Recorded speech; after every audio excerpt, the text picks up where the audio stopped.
গতকাল থেকে ভারতীয় দলের মধ্যে নেমে আসলো শোকের ছায়া।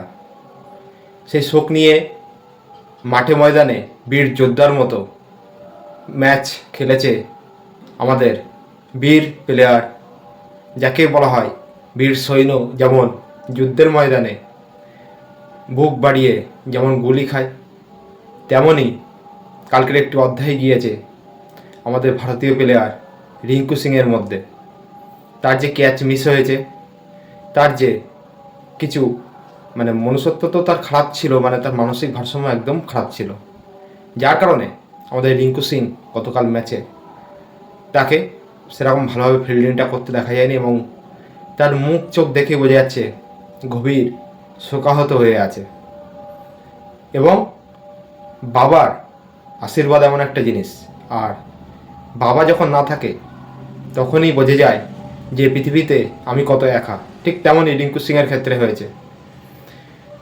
আপনারা দেখেছেন আগে রিঙ্কু সিং যে কটা ম্যাচ খেলেছে, সেই রিঙ্কু সিংয়ের ম্যাচ আর এখনকার রিঙ্কু সিংয়ের ম্যাচ আকাশ পাতাল ডিফারেন্স। রিঙ্কু সিংকে বলা লাগতো না, সে যদি দুটো বলও পেত, দুটো বলে বাউন্ডারি হাঁকাতো। কিন্তু যখন থেকে তার বাবার শরীর খারাপ, তারপর থেকে আমাদের রিঙ্কু ভাইয়ের মন মানসিকতা একদম খারাপ ছিল।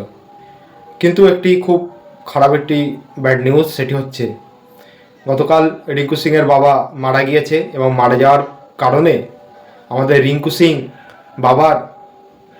বাবার ওখানে চলে গিয়েছিল, তার কাঁধে ছিল বাবার খাটিয়া এবং তার চোখে অশ্রু ভরা পানি, এবং তার কষ্ট দেখলে স্বাভাবিক আমাদের মতো ক্রিকেট প্রেমীদের কষ্ট লাগে।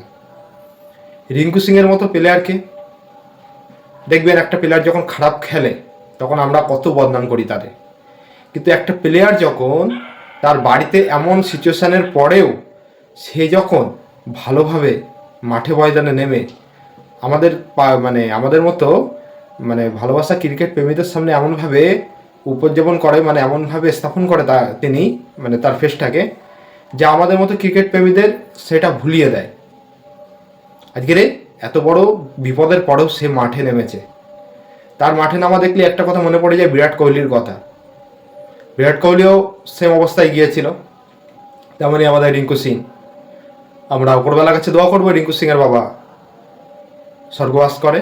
এবং সামনে রয়েছে আমাদের 1 মার্চে ভারত বনাম ওয়েস্ট ইন্ডিজের যে ম্যাচ আমাদের কলকাতা ইডেন গার্ডেনে, সেখানে প্লেইং 11 কেমন হতে চলেছে না চলেছে সেটা নিয়ে ফাইনালি আমি পরে আলোচনা করব। কিন্তু এখন আমি জানি রিঙ্কু সিং তো যা এখন ওর কন্ডিশান, তাকে ম্যাচে নেবে না, তাকে একটু বিশ্রাম দেবে।